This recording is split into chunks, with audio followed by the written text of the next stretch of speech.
I don't know. It could just be me, but I don't really like this truck.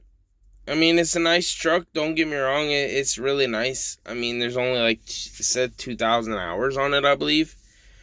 But man, this truck is so weird compared to my Volvo. I mean, other than the fact that it's just like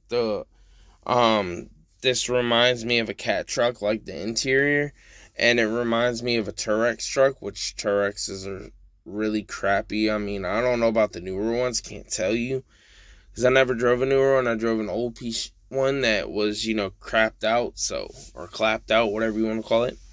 But I mean, it's pretty easy to start it. It's basically a push start. You just push this button and then let everything boot up.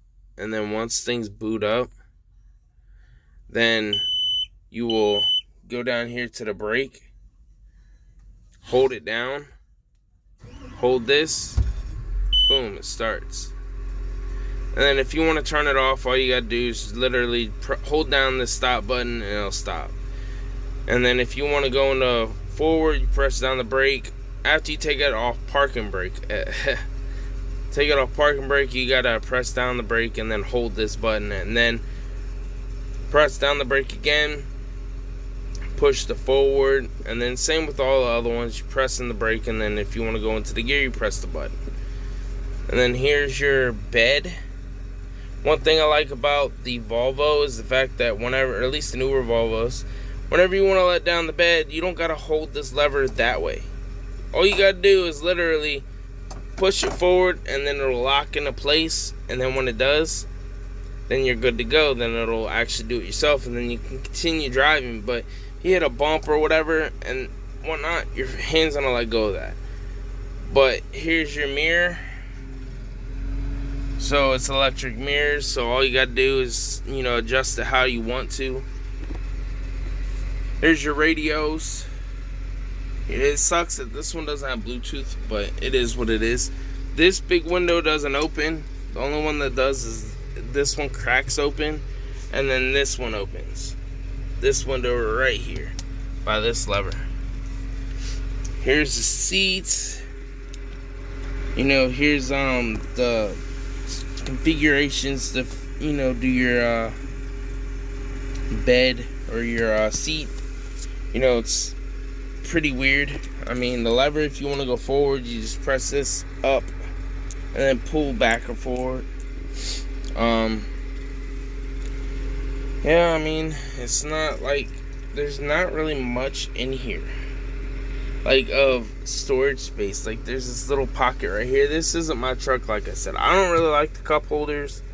My brother does, because it holds your drinks in here a lot better, but you can only put certain size drinks in here. The other side, like a bigger cup or whatever, you can't do. But I mean, it's not a bad truck. It's just I gotta get used to it if I'm gonna drive it for like a long time. The Volvo is just a little bit better, especially since it has Bluetooth. But other than the Bluetooth part, I mean,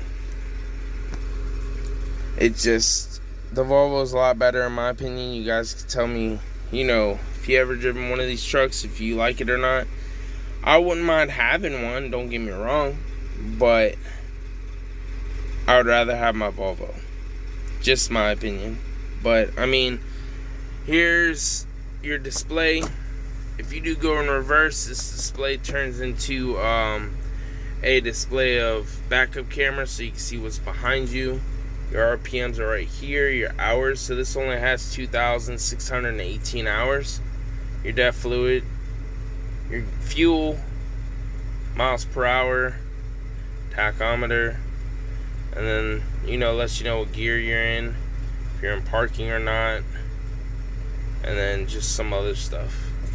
If you want to mess with this, you can just press these buttons and then it'll tell you other things, but I don't know much about it, so because I never really messed with it. This is the first day I was actually on it and actually got to mess with it. So